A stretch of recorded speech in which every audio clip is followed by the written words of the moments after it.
Hello guys, back with almost like the last update.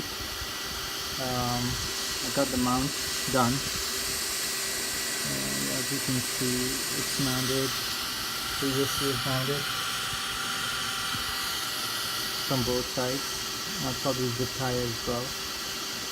The motors there, I used half of the original motor, but it's not screwed down, but it's pretty firm, so I guess I just wanted something, something to hold it from the back end, and that's done.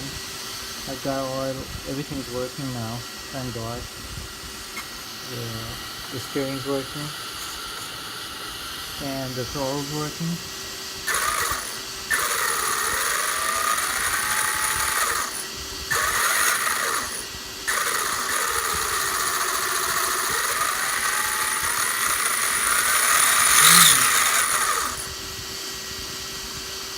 I don't know what's gonna happen. It's gonna be super crazy, but let's see.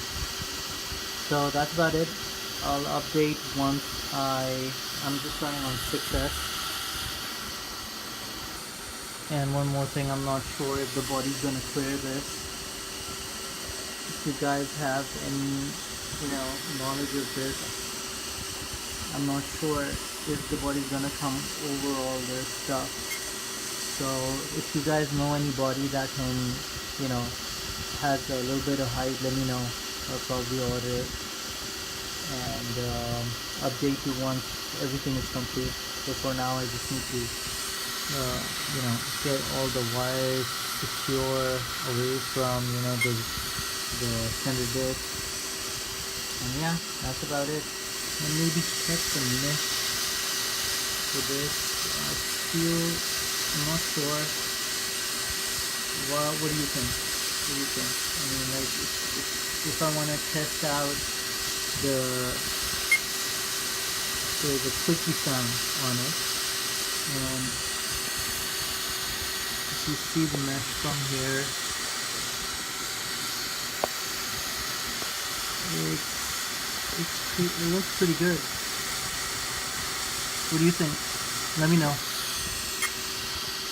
Should the mesh be tight, or should it have a little bit of room? And